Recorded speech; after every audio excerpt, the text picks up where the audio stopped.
পাকা আমের সিজনে একবার হলেও কিন্তু পাকা আমের এই গুলগুলোটা আমি বানাই, আর এটা খেতে এত ভালো লাগে। বানানো তো খুবই সিম্পল, কিন্তু খেতে আমার কাছে খুব ভালো লাগে। তো পাকা আমের গুলগুলা বানানোর জন্য এখানে ১ কাপ মতো সুজি নিয়ে নিয়েছি। সুজির মধ্যে দিয়ে দেব ১ কাপ, সুজির জন্য ১ কাপ লিকুইড দুধ। আর এটা ঠান্ডা দুধ দিয়েছি, গরম দুধ না।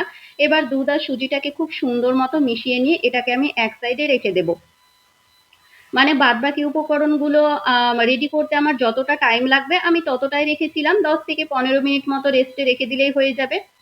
এইদিকে আমি ২ টো পাকা আম নিয়ে নিয়েছি। ওই মিডিয়াম সাইজের ২ টো আম নিয়ে নিয়েছি। মিক্সিং জারের মধ্যে দিয়ে খুব সুন্দর মতো ব্লেন্ড করে নিতে হবে। তো আমি খুব ভালো মতো এটাকে পেস্ট করে নেব। খুব সুন্দর মতো পেস্ট করে নিয়ে একটা পাত্রের মধ্যে আমের পাল্পটাকে দিয়ে দেব। খুব সুন্দর মতো পেস্ট করে নেবেন। দানা দানা ভাব আর ছোবড়া ভাব যেন একদমই না থাকে। আমটা একটু ভালো নেওয়ার চেষ্টা করবেন। সমস্ত পাল্প আমি নিয়ে নিয়েছি। এবার এটার মধ্যে দিয়ে দেব ১ কাপ মতো ময়দা। মেজারমেন্ট কাপের ১ কাপ ময়দা দিয়েছিলাম, হাফ কাপ দিয়েছিলাম চিনি। মিষ্টিটা আপনাদের পছন্দ মতো দেবেন। আমটা যেহেতু মিষ্টি ছিল সেই কারণে আমি হাফ কাপ মতো চিনি রেখেছি। অল্প একটু লবণ দিয়ে দেব। আর কোরানো নারকেল দিয়েছিলাম ১ কাপ মতো।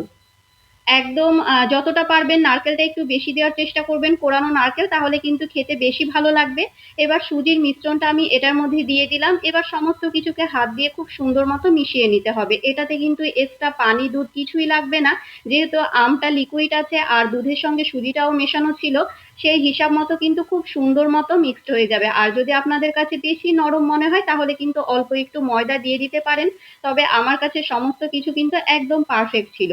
আর যদি শক্ত লাগে তাহলে কিন্তু অল্প একটু দুধও মিশিয়ে নিতে পারেন। সমস্ত কিছুকে খুব ভালো মতো মিশিয়ে নিয়ে এবার ছোট ছোট করে বল আকারে করে তেলের মধ্যে ভেজে নিতে হবে। তাহলে কিন্তু পাকা আমের গুলগুলাগুলো একদম রেডি হয়ে যায়। এইদিকে আমি একটা কড়াইয়ে পরিমাণ মতো সাদা তেল নিয়ে নিয়েছি। তেলটাকে খুব সুন্দর মতো গরম করে নিতে হবে। তো তেলটাকে আমি খুব ভালো মতো গরম করে নিয়ে গ্যাসের আঁচটা মিডিয়াম ফ্লেমে রেখে কিন্তু খুব সুন্দর মতো ভেজে নিতে হবে। হাই ফ্লেমে করবেন না, কিংবা লো ফ্লেমেও করা যাবে না।